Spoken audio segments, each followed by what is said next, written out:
नमस्कार, मैं हूं संदीप चौधरी। आज सीधा सवाल में मैं बात करने वाला हूं दलितों की, आदिवासियों की और पिछड़ों की। इसे थोड़ा सा पलट भी दें, पिछड़ा दलित आदिवासी कह दें तो अखिलेश यादव का पीडीए भी हो जाता है।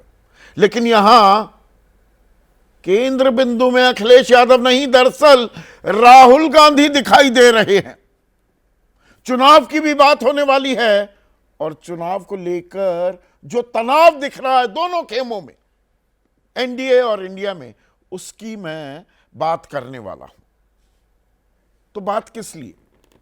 पिछले कुछ दिनों में अगर आप राहुल गांधी के बयानों पर गौर करेंगे तो हर बात, हर मुद्दे को राहुल गांधी कहीं ना कहीं दलित, आदिवासियों और पिछड़ों से जोड़ते नजर आ रहे हैं। अब कल की ही बात है, राहुल गांधी ने कहा, मोदी जी अगर आप जाति जनगणना को रोकने के बारे में सोच रहे हैं तो आप सपना देख रहे हैं। अभी आदेश लागू करें, नहीं तो आप अगले प्रधानमंत्री को ऐसा करते देखेंगे। अब इसमें लैटरल एंट्री को लेकर वो 45 सीटें, आपको ध्यान होगा ना, यूपीएससी ने विज्ञापन दिया था। लैटरल एंट्री, सीधे जॉइंट सेक्रेटरी, डायरेक्टर, उप सचिव के पद पर लोगों को बाहर से लिया जा रहा था, लेकिन उसमें आरक्षण का कानून लागू नहीं था। वो आरक्षण की जद से बाहर था। विपक्ष ने हल्ला काटा तो प्रधानमंत्री सीधे इंटरवीन करते दिखे कि आरक्षण के साथ कोई छेड़छाड़ नहीं हो सकती। लेकिन तीर कमान से निकल चुका था और ये 2024 के लोकसभा चुनाव में बीजेपी का नारा 370 पार, एनडीए 400 पार, और उसे विपक्ष ने जिस तरह से संविधान से जोड़ दिया कि ये संविधान बदल देंगे, आरक्षण नहीं देंगे, वो लड़ाई अब एक और नए आयाम तक, उसमें एक नया अध्याय जुड़ता दिखाई दे रहा है। क्या 24 अगस्त, कल से एक दिन पहले, राहुल गांधी ने एक अजीबोगरीब तर्क भी दिया। अब इस पर गौर कीजिएगा। मैंने मिस इंडिया की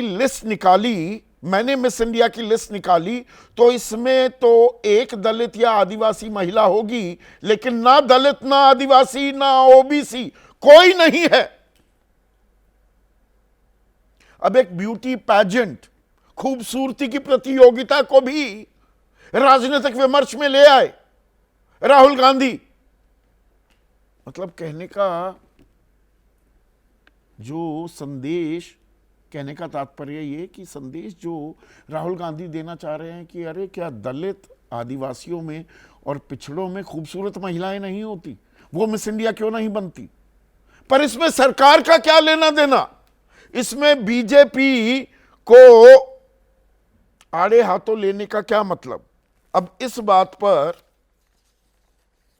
केंद्रीय मंत्री, संसदीय कार्य मंत्री भी हैं, किरण रिजिजू, उन्होंने कहा बाल बुद्धि ब्यूटी पैजेंट्स में भी आरक्षण चाहते हैं, जबकि सरकार उन्हें नहीं चुनती। पर यहां टेक्निकलिटी, डिटेलिंग पर बात अटकती है या संदेश, संकेत क्या दिए जा रहे हैं? फिर राहुल गांधी 20 अगस्त को, मैं इसी हफ्ते, पिछले बीते हफ्ते की ही बात कर रहा हूं, अभी 50% आरक्षण सीमा को तोड़कर हम जातिगत जनगणना के आधार पर सामाजिक न्याय सुनिश्चित करेंगे। उससे एक दिन पहले 19 अगस्त को राहुल गांधी ने कहा लैटरल एंट्री दलितों, ओबीसी और आदिवासियों पर हमला है और संविधान को नष्ट करने और दलितों से आरक्षण छीनने का प्रयास है। फिर उन्होंने 69,000 सहायक शिक्षक भर्ती को लेकर जो मेरिट लिस्ट रद्द कर दी, 4.5 साल से जो नौकरी कर रहे थे या जो आंदोलित थे, दोनों के लिए एक जो अहम फैसला आया था इलाहाबाद हाईकोर्ट की लखनऊ बेंच का, उस पर राहुल गांधी ने कहा कि 69,000 सहायक शिक्षकों की भर्ती पर इलाहाबाद हाईकोर्ट का फैसला आरक्षण व्यवस्था के साथ खिलवाड़ करने वाली बीजेपी सरकार की साजिशों को करारा जवाब है। और उससे पहले बजट में आपको ध्यान है हलवे पर भी राजनीतिक रायता फैला दिया था। राहुल गांधी ने हलवा सेरेमनी की तस्वीर दिखाते हुए कहा कि भाई देखिए इसमें 90% लोगों का उनकी तो कोई सुनवाई नहीं है, कुछ लोग बस वो सब कुछ बना रहे हैं और आपस में बांट रहे हैं। सर पकड़ लिया था निर्मला सीतारमन ने कि अब ये कहां से क्या बात जोड़ी जा रही है। राहुल गांधी ने कहा था बजट के हलवा सेरेमनी में कोई पिछड़ा, दलित या आदिवासी अफसर नहीं दिख रहा। 20 अफसरों ने हलवा बनाया और 20 लोगों में बांट दिया। मतलब मोटी बात, जितनी आबादी उतना हक। वो लड़ाई लड़ने के पूरे मूड में राहुल गांधी दिखाई दे रहे हैं। और ऐसे में सरकार ने जो कदम उठाए हैं, और हल्के फुल्के कदम नहीं हैं, उनको भी चुनौती या उनके साथ दो दो हाथ करने को तैयार दिख रहे हैं कि राहुल गांधी। किरण रिजिजू का अभी हाल फिलहाल का ही बयान, जब ये ऐसे हमलावर हो रहे थे राहुल गांधी, तो किरण रिजिजू ने याद दिलाया, और सही याद दिलाया है कुछ बातों को। राष्ट्रपति द्रौपदी मुर्मू देश की पहली आदिवासी राष्ट्रपति हैं। प्रधानमंत्री नरेंद्र मोदी ओबीसी से हैं। रिकॉर्ड संख्या में कैबिनेट मंत्री हैं जो अनुसूचित जाति और अनुसूचित जनजाति से हैं। राहुल को यह सब नहीं दिखता। अब जनता के सामने क्या चीज जो परोसी जा रही है, दोनों तरफ से परोसी जा रही है, जनता हाथों हाथ किसे लेती दिख रही है, ये अपने आप में एक बड़ा सवाल है। इसकी हम पड़ताल करने वाले हैं। लेकिन एक वानगी आपको दे दूं, कुल मिलाकर जो 543 लोकसभा सीटें हैं, उसमें 84 आरक्षित हैं अनुसूचित जाति के लिए, दलितों के लिए। 2019 में इन 84 में से 46 सीटें, आधी से ज्यादा, बीजेपी जीत गई थी। कांग्रेस के पल्ले हाथ सिर्फ 6 सीटें आई थी, 10% से भी कम। लेकिन 2024 अभी हाल ही में जो चुनाव हुए हैं, उसमें बीजेपी 46 से घटकर 30 पर आ गई और कांग्रेस 6 से बढ़कर 20 पर आ गई। और यही होता दिखा है अनुसूचित जनजाति की सीटों पर। एसटी के लिए 47 सीटें हैं जो रिजर्व्ड हैं, 31 बीजेपी जीत गई थी। 31 2019 में कांग्रेस को सिर्फ 4 सीटें मिली थी एसटी की। अब एसटी की सीटें भी चलाइए, पीसीआर। और इस बार बीजेपी 25 सीट जीत पाई, 31 से 25 पर आ गई और कांग्रेस 4 से बढ़कर 12 पर आ गई। 3 गुना इजाफा कर लिया इन सीटों पर। और क्या यही वजह है कि राहुल गांधी नई पेंशन पॉलिसी हो, जातिगत जनगणना हो, मिस इंडिया हो, लैटरल एंट्री हो, यूपी शिक्षक भर्ती, बजट 2024 का, अग्निपथ योजना, इसमें भी कि दलित, आदिवासी, पिछड़े युवाओं के साथ साजिश कर रहे हैं, इनको पक्की नौकरी नहीं देना चाहती है सरकार। न्यायपालिका की भी बात कर दी। उच्च न्यायालयों में कितने दलित, कितने पिछड़े, कितने आदिवासी, और निजी क्षेत्र को भी, मतलब जहां मौका मिल रहा है वहां पर यही पीडीए का कार्ड खेलते राहुल गांधी दिखाई दे रहे हैं। अब ऐसे में बीजेपी तो अपनी रणनीति बना रही है, पर फ्रंट फुट पर आते दिखे योगी आदित्यनाथ, उत्तर प्रदेश के मुख्यमंत्री। वहां पर जो वो सामाजिक ताना बाना, सोशल इंजीनियरिंग की थी, उसमें सेंधमारी की पीडीए के ही जरिए। अखिलेश यादव ने 37 सीटें ले गए 80 में से, बीजेपी 33 पर सिमट गई, 29 सीटों का नुकसान। योगी आदित्यनाथ ने अब क्या कहा है कि राष्ट्र से ऊपर कुछ भी नहीं हो सकता और राष्ट्र तभी सशक्त होगा जब हम एकजुट रहेंगे, एकजुट होंगे। आप देख रहे हैं कि बांग्लादेश में क्या हो रहा है। वो गलतियां यहां नहीं दोहराई जानी चाहिए। बटेंगे तो कटेंगे, एक रहेंगे तो नेक रहेंगे, बटेंगे तो कटेंगे। अब अखिलेश यादव ने भी पलटवार किया है कि भ्रम फैलाना, डर फैलाना, ये काम नहीं होना चाहिए एक मुख्यमंत्री का। पर योगी आदित्यनाथ की राजनीति भी यहां पर समझिए, वो क्या कह रहे हैं, बटेंगे तो कटेंगे, यानी कि हिंदुओं को लामबंद करने का सीधा संदेश देते दिख रहे हैं। और वो बट किस बात में रहे हैं, जातियों में। और यही है वो पीडीए कार्ड, ये दलित, पिछड़ा, आदिवासी जो कार्ड राहुल गांधी भी खेल रहे हैं। जाति हावी हो जाएगी धर्म पर तो बीजेपी को लगता है नुकसान होगा। और यही बात योगी आदित्यनाथ कह रहे हैं, एक रहेंगे तो नेक रहेंगे। तो हिंदुओं साथ आ जाओ, ये बात कह रहे हैं योगी आदित्यनाथ। ऐसे में ये अध्याय जो नया जुड़ता दिख रहा है भारतीय राजनीति का, और आने वाले 4 राज्यों में जो विधानसभा चुनाव हैं उनके मद्देनजर कितना अहम होने वाला है, आज इसी पर चर्चा। ऐसे में आज का सीधा सवाल, राहुल का दांव दलित ओबीसी पर आने वाले चुनाव इसी समीकरण पर खेले जाएंगे क्या, लड़े जाएंगे क्या? और जाति का जवाब धर्म, कितनी हकीकत कितना भ्रम। योगी आदित्यनाथ जाति का जवाब धर्म के जरिए देने की कोशिश कर रहे हैं कि बटो मत वरना कट जाओगे। चर्चा में मेरे साथ बीजेपी की तरफ से अश्वनी शाही, एनडीए के अहम घटक हैं एलजेपी रामविलास पासवान, गुट के नेशनल वाइस प्रेसिडेंट और मुख्य प्रवक्ता AK वाजपेयी, कांग्रेस के राष्ट्रीय प्रवक्ता अतुल लोंडे पाटिल, समाजवादी पार्टी के राष्ट्रीय प्रवक्ता अनुराग भदौरिया, जाने माने समाजशास्त्री, जाति को लेकर, हिंदू धर्म को लेकर जो ये मूवमेंट चलती रहती हैं, सालों से, दशकों से ट्रैक कर रहे हैं, फॉरमोस्ट अथॉरिटी है प्रोफेसर बद्री नारायण, और वरिष्ठ पत्रकार विजय त्रिवेदी भी इस चर्चा में जुड़ने वाले हैं। लेकिन अतुल लोंडे पाटिल, मतलब कोई जगह छोड़ेंगे जहां पर ये दलित, आदिवासी, पिछड़ा, हर जगह एक ही कार्ड। मतलब ब्यूटी कॉन्टेस्ट में, मिस इंडिया में दलित या आदिवासी या पिछड़ी लड़कियां क्यों नहीं आ रही, अब इसको भी राजनीतिक मुद्दा बनाएंगे आप।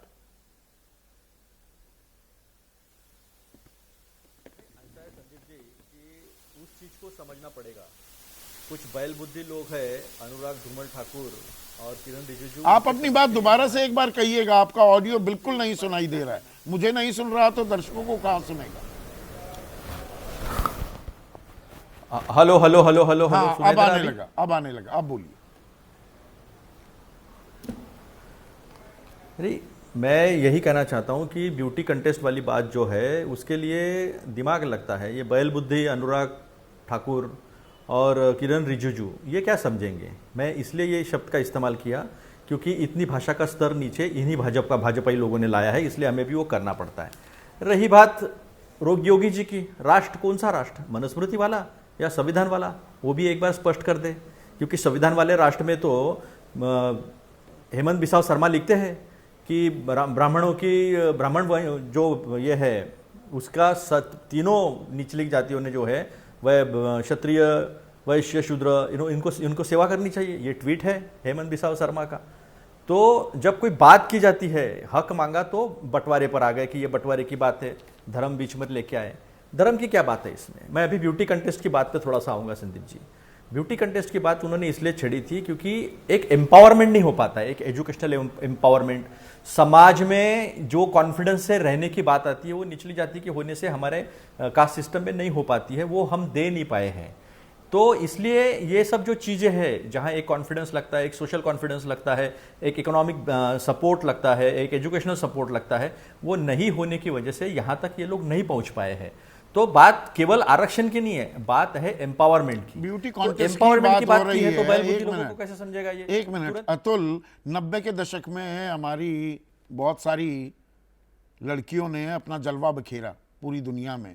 मिस वर्ल्ड, मिस यूनिवर्स, वो सुष्मिता सेन हो, वो प्रियंका चोपड़ा हो, ऐश्वर्या राय हो, लारा दत्ता हो। वो 90 के दशक में 96 तक तो आपकी सरकार थी, 2004 से 2014 आपकी सरकार थी। कर देते एम्पावर, सरकार तो नहीं चुनती है, एम्पावरमेंट की बात है तो एम्पावर कर देते। नहीं नहीं, ऐसा है संदीप जी कि आप कास्ट सिस्टम पे कंट्रोल किसका है आपको अच्छे से पता है। आज उस पे वार हो रहा है, आज उसकी बात की जा रही है, हक की बात की जा रही है, तो तकलीफ हो रही है। तो हमारी सरकार थी लेकिन कास्ट सोशल सिस्टम पे हमारा कंट्रोल था, ऐसा अगर आपका कहना है तो संविधान लागू करते करते कितने पसीने सबके छूट गए ये सब जानते हैं। तो बात जब 90 के दशक में लारा दत्ता हो, सुष्मिता सेन हो, ऐश्वर्या राय हो, ये एक भारत के एम्पावरमेंट की बात थी।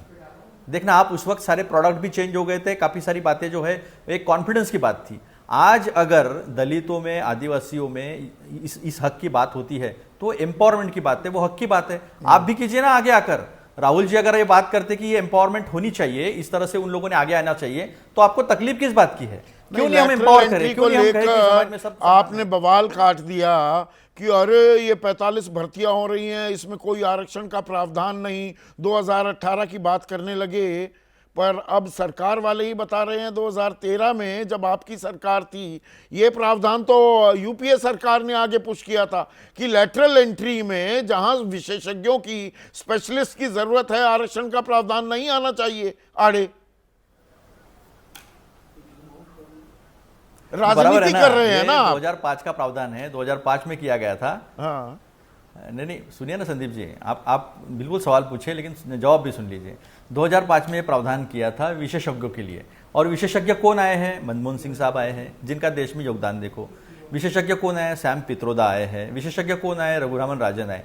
एक दो अपवाद के स्तर पर जिनकी देश को जरूरत है और उन्हें वहां पद पर बिठाना है तो प्राइम मिनिस्टर ये कर सकते।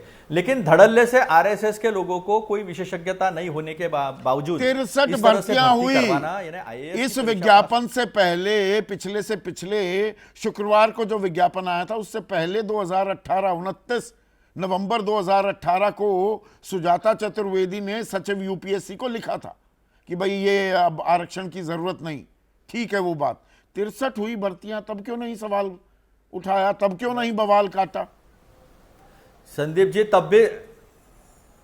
जी तब भी मैंने ये सवाल उठाया था, कांग्रेस ने तब भी ये सवाल उठाया था। डायरेक्ट जॉइंट सेक्रेटरी लेवल पर lateral entry, deputy secretary level पर लैटरल एंट्री पर तब भी सवाल उठाया था। और आपको याद होगा, आप किसी और चैनल पे थे, तब भी ये बात हुई थी, तब भी हमने ये सवाल उठाया था। क्योंकि विशेषज्ञों को एक्सेप्शनली जो टैलेंटेड है, जिनको देश की जरूरत है, उन्हें शामिल करना, और 100 के ऊपर इन्होंने जो धड़ल्ले से अपने लोगों को बिठाकर पूरा एडमिनिस्ट्रेशन पर कैप्चर करने की कोशिश की है, ये तो सबको हक नकारने की बात है।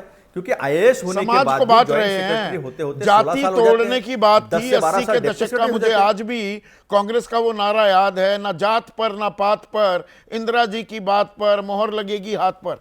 नारा बुलंद करते थे ना जात पर ना पात पर। आज जात पात ही सब कुछ हो गया। आज भी नहीं संदीप जी, आज भी वही बात है। लेकिन जो कॉन्स्टिट्यूशन का प्रियम्बल है, वो प्रियम्बल क्या कहता है?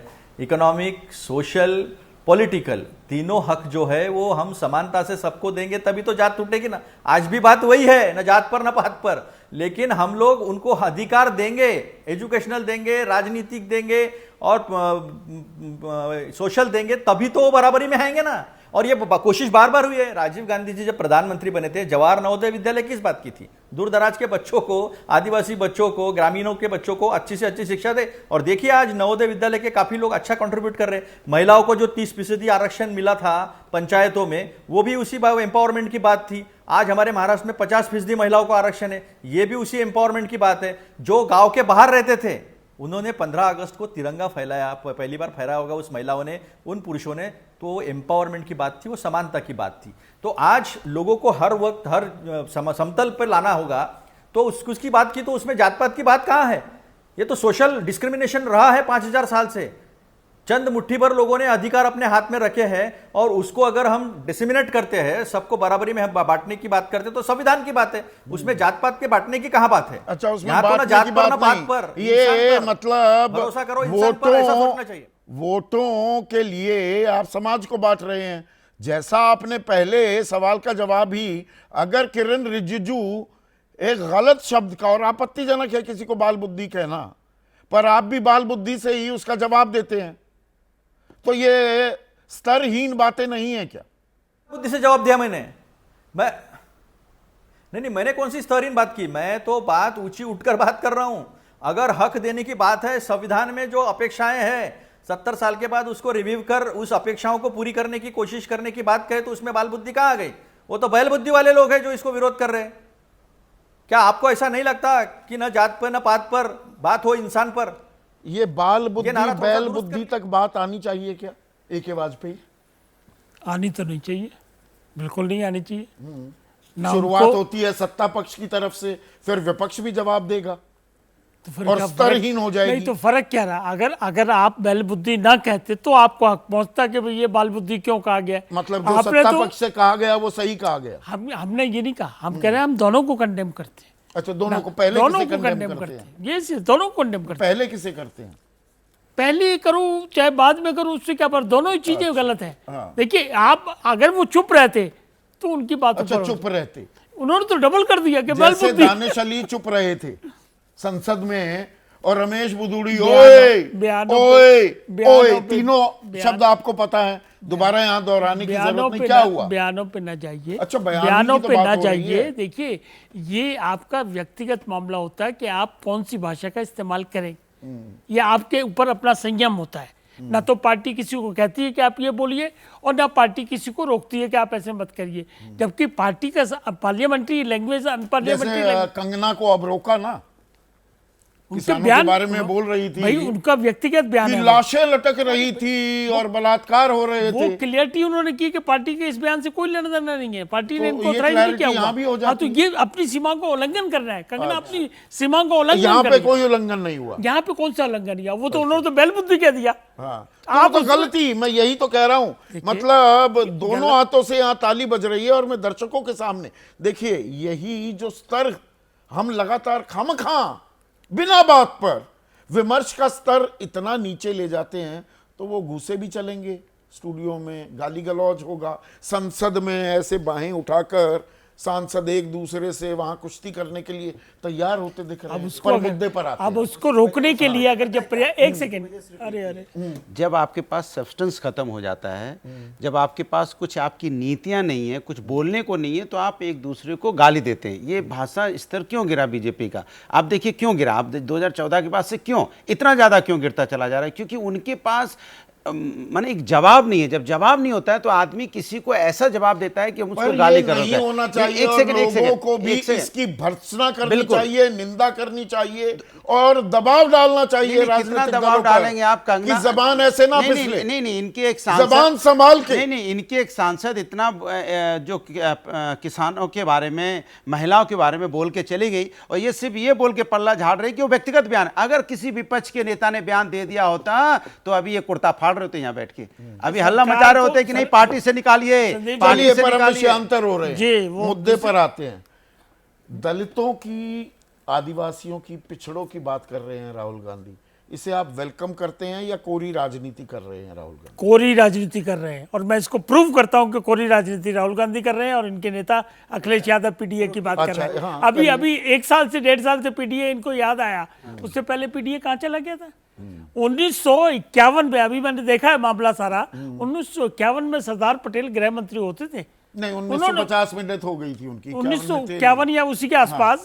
तो उसमें उन्होंने बकायदा as a home minister reject किया कि इससे सामाजिक जो हमारा एक ताना माना है उसमें स्थिति गड़बड़ हो सकती है, इसलिए जातिगत जनगणना को वहीं फुल स्टॉप लगा दिया। और इसीलिए 1931 के बाद नहीं हुई, लेकिन इसके साथ साथ कांग्रेस ने तो कराई थी ना 1911 में, 2011 में कराई थी, लेकिन उसको कह दिया कि नहीं जी इसमें त्रुटि है इसलिए हम इसको बाहर नहीं लाएंगे। वो तो मोदी सरकार के पास होगी ना वो रिपोर्ट 2014 जब में, आप तब तक बन रही थी जब वो, आपने तो आप कर दीजिए। आपने जब करा और उसमें त्रुटि का हवाला दे दिया, सुप्रीम कोर्ट में एफिडेविट फाइल कर दिया, आपने अगर लीक आउट नहीं की तो हम उसको कैसे लीक आउट 2018 में राजनाथ सिंह गृह मंत्री थे, कहा कि जातिगत जनगणना होगी 2021 में। यहाँ तो जनगणना ही नहीं शुरू हुई अभी तक। भाई सुनिए ना संदीप जी, प्रधानमंत्री ने बाकायदा स्टेटमेंट दी है। ये नीतीश कुमार जी और ये तेजस्वी यादव और कांग्रेस बिहार का पूरा डेलीगेशन गया था मिलने, और जब वो मिलके बाहर आए नीतीश कुमार तो उन्होंने क्या कहा कि प्रधानमंत्री जी ने जातिगत जनगणना से इंकार नहीं किया।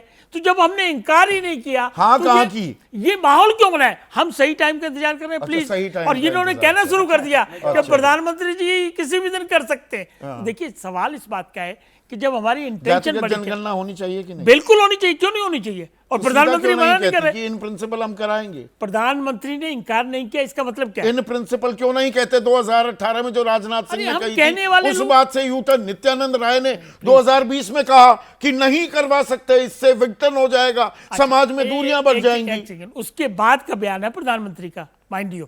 तो प्रधानमंत्री सुप्रीम है, कम से कम उनकी बात को तो आप यकीन में लेंगे, या उनकी हर बात में मंशा में जाए? तो ये विज्ञापन कैसे आ गया था? कौन सा विज्ञापन? लेटरल एंट्री वाला? इस पे ना पढ़िए, ये कॉन्ट्रेक्चुअल एम्प्लॉयमेंट है, इस पे ना वो पढ़िए। भी और आप ये इसके किसकी बाद बेबी में है? प्रधानमंत्री के इंटरवेंशन पे वापस हुआ। ये किसकी बेबी है? ये कांग्रेस की बेबी है। ये नहीं, पर ये कांग्रेस की बेबी है। आप कांग्रेस के नक्शे कदम पर क्यों चल रहे हैं? हमने उसको मैं अभी उस विवाद में ही नहीं जा रहा। कांग्रेस ने किया, हमने उसको फौरन फुल स्टॉप लगा के साहब मर गया। वो अब आया लाठी कहां पीटने का से? कोई फायदा नहीं। 69,000 सहायक शिक्षकों की भर्ती का जो मामला था, और यहां पर मैं अश्विनी शाही को लेकर आना चाहूंगा, उसमें आप ही की सरकार के लोग खुद उप मुख्यमंत्री कह रहे हैं दलितों और पिछड़ों के साथ जो इंसाफ नहीं हो रहा था, जो अन्याय हो रहा था, अब न्याय होगा।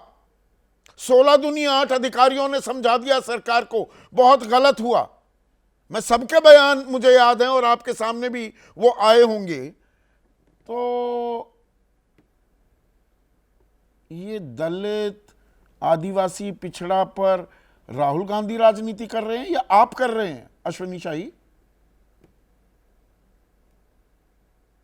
देखिए, बवाल कौन कर रहा है पूरे देश में? राहुल गांधी जी तो कर रहे हैं। अभी वाजपेयी जी ने कहा कि माननीय प्रधानमंत्री जी ने कहीं मना नहीं किया, कोई स्टेटमेंट नहीं है, हम अपने समय पर लागू करेंगे, सरकार हम चला रहे हैं, सरकार में इन लोगों को क्रेडिट लेने की होड़ है, तो अच्छी बात है, क्रेडिट लेना चाहिए। 11 वाली बात आप लोगों ने की, उसको मैं नहीं करता हूं, लेकिन मैं ये कहता हूं कि कांग्रेस शासित राज्य और भारतीय जनता पार्टी के द्वारा जहां शासन नहीं है वहां तो कम से कम करा सकते हैं।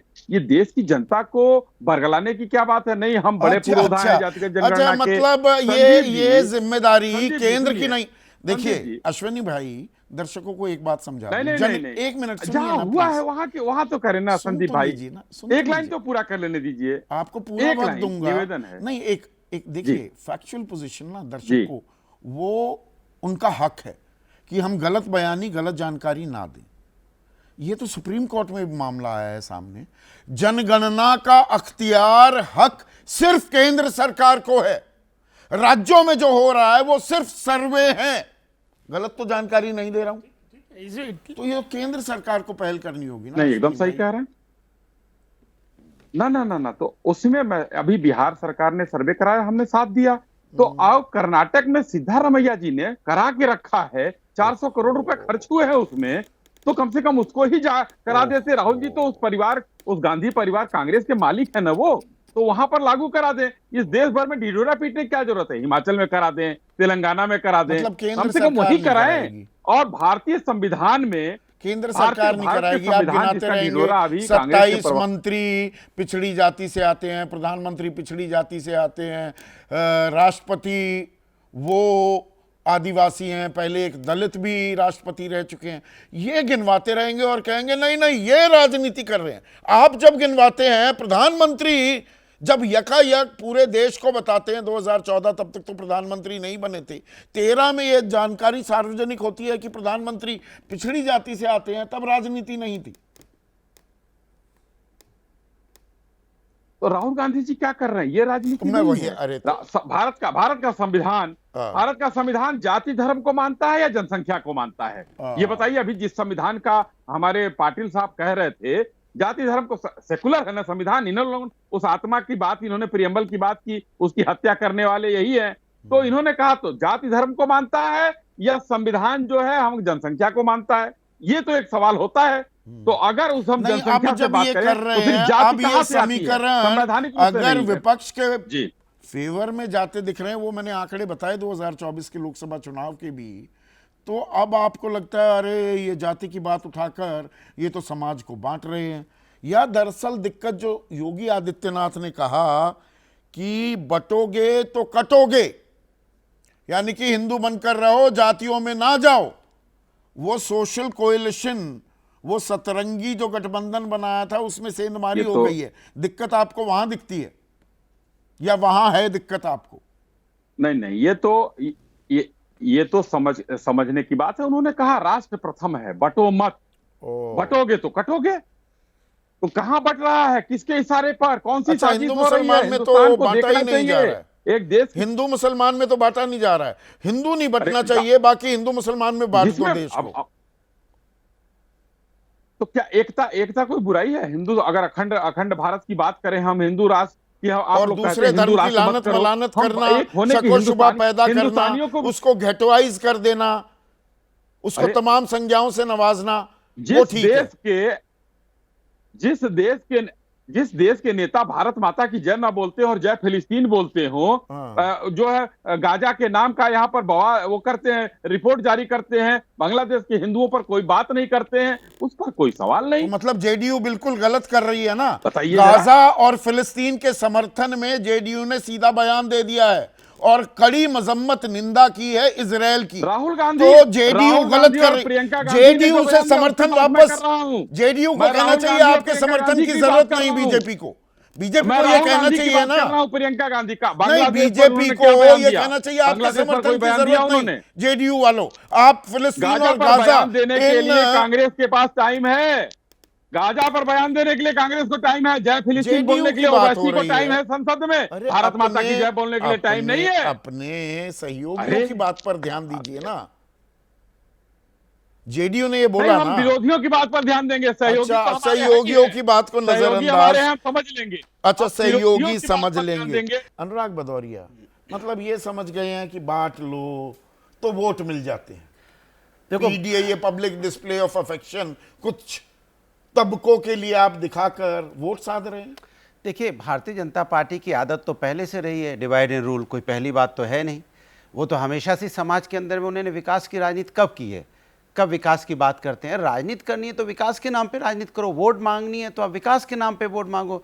आप हमेशा डिवाइड एंड रूल के फॉर्मूले पे क्यों चलते हो? जैसे अभी इन्होंने बोला 45 लेटर भर्ती निकाली, अगर हम विपक्ष में आके नहीं खड़े होते, उसमें हल्ला नहीं मचाते कि आप एसटी एससी ओबीसी का हक मारना चाहते हो, तो आपने तो निकाल ही दी थी। फिर कह रहे नहीं नहीं नहीं, पहले का था, कांग्रेस के जमाने का था। तो इसके मतलब आप जब आपको जरूरत होती तब कांग्रेस के पद चिन्हों पे चलने लगते हो, जब जरूरत नहीं होती है तब आप अपने हिसाब से चलने लगते हो। आप तय कर लो कि भाई आप देश तो आप के... भी तो वही कर रहे हैं। अरे हम तो पीढ़ी अब अखिलेश यादव की बटोगे तो कटोगे कि भाई एक जिम्मेदार पद पर बैठने वाले को ऐसे बयान नहीं बिल्कुल देने देना चाहिए, नहीं बिल्कुल देना चाहिए, बिल्कुल देना चाहिए। तो हम एक अधिकार... मिनट, अरे सुन तो लीजिए, अब सवाल तो मेरा सुन लीजिए।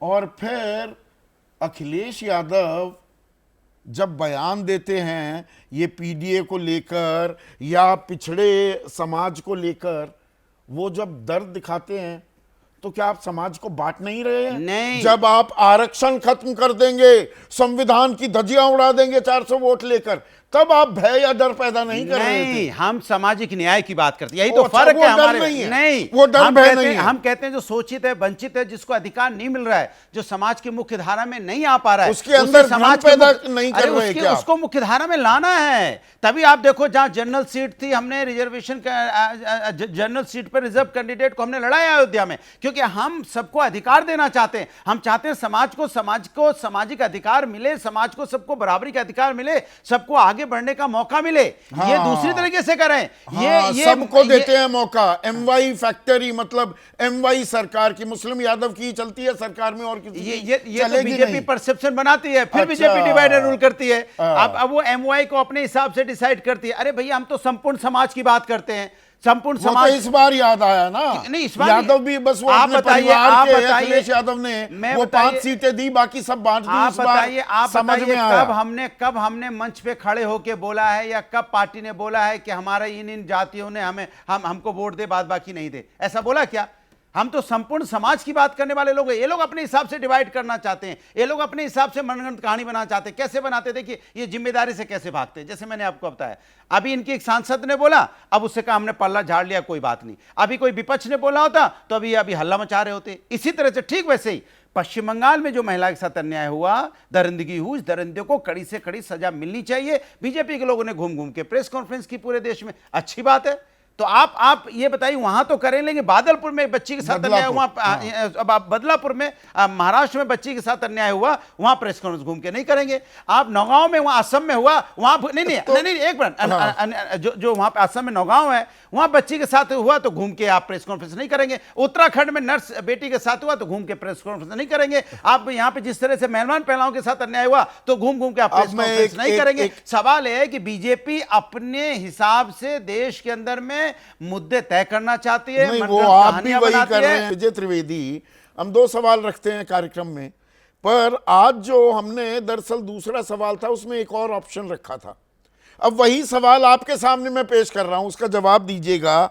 जिससे फायदा उसकी बात, मेरा धर्म तेरी जात, यही खेल हो रहा है। सब अपने हिसाब से दलित, आदिवासी, पिछड़ों को भी देख रहे हैं, हिंदू वोट बैंक को भी देख रहे हैं।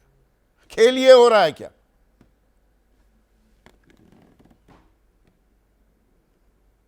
संदीप जी, जो हो रहा है उसको सवाल क्यों बनाया आपने? हो ही ये रहा है, और हर कोई हर कोई जो है अपने हिसाब से उसको कर रहा है। और जब जिसका मौका आता है, अभी उन्होंने, कांग्रेस के प्रवक्ता ने भी कहा कि भाई हम लोगों ने क्या किया, नहीं किया, बीजेपी को किया।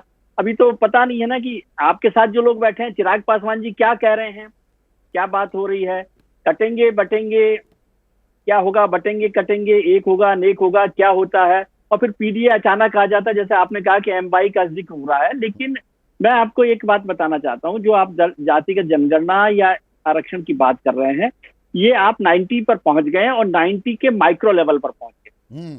जैसे 90s में सवर्णों ने बड़ा विरोध किया था, ओबीसी का, मंडल का, सब लोगों ने, ज्यादातर लोगों ने, लेकिन क्या आप उसको रोक पाए क्या? आज मैं फिर बता रहा हूं कि जो माइक्रो लेवल पर जो रिजर्वेशन की बात हो रही है, सब कैटेगराइजेशन की बात हो रही है, पिछड़ों में भी पिछड़ी जातियों को आगे लाने की बात हो रही है, इसको आप नहीं रोक पाएंगे। उसका एक कोई भी तरीका आप निकालने, कोई एक्सक्यूज करें, भले ही या अलग अलग तरीके से करें। और जातिगत जनगणना का इशू भी, भले ही वो देश को बांटने वाला कहें या आप या ना कहें, अब जातिगत जनगणना को रोकना भी मुझे there is no turning back. अब इससे पल्ला आप नहीं झाड़ पाएंगे।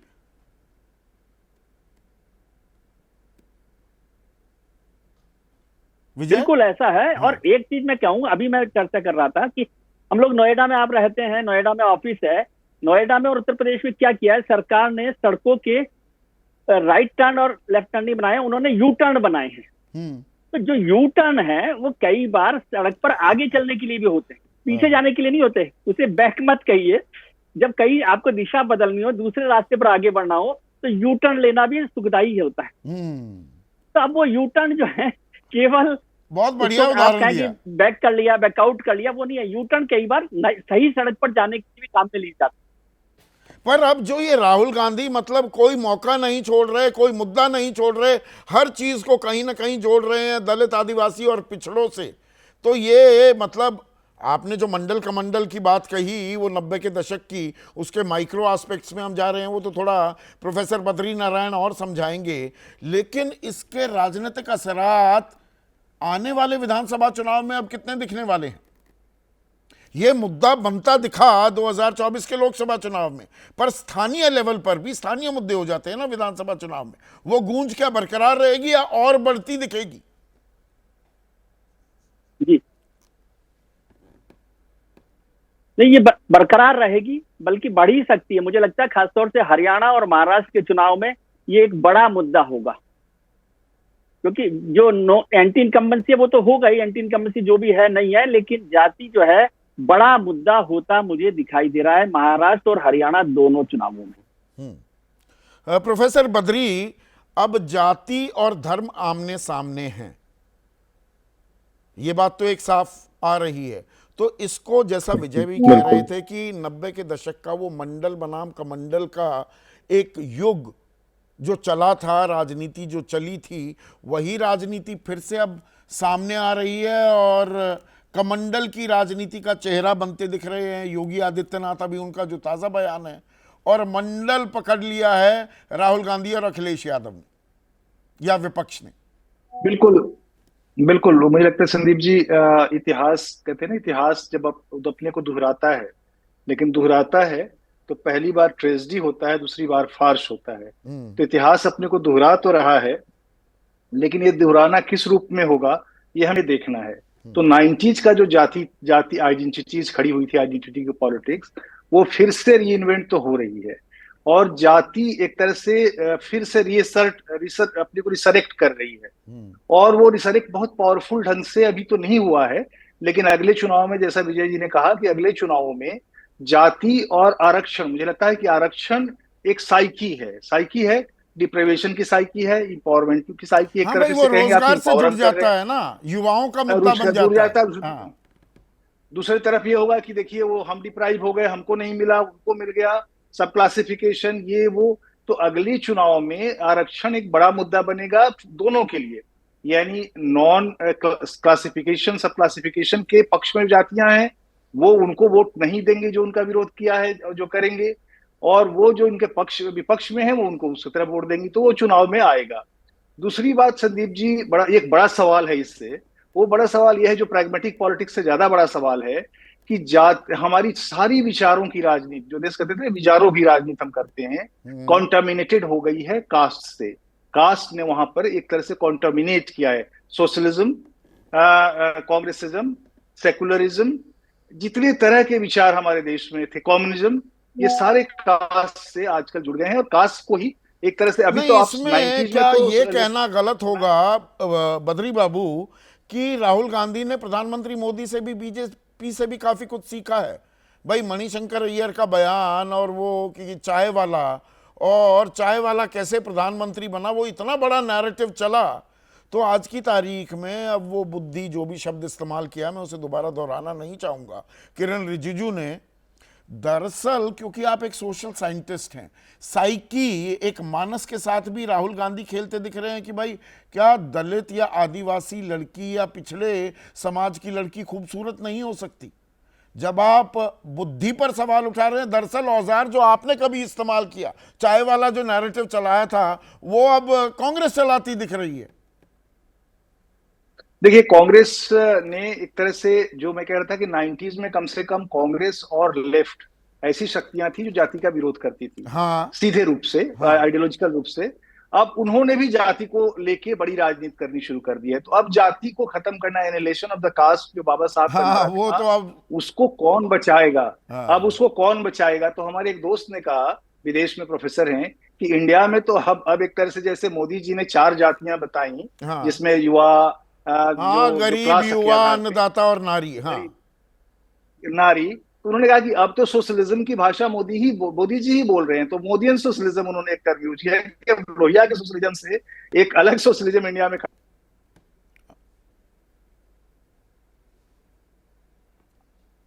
हाँ, आपके ऑडियो में दिक्कत आ गई, वीडियो भी फ्रीज हो गया, पर आप अहम बात कर रहे हैं। अब तेरा समाजवाद, मेरा समाजवाद, पिछड़ी जातियों का, दलितों का, आदिवासियों का, पिछड़े समाज का, असल उनका क्रूसेडर कौन है, उनका खैर ख्वाह कौन है, उनके बारे में सोचने वाला कौन है, उनके बारे में संवेदनशील कौन है, अब इसकी लड़ाई है। और तय कैसे होगा?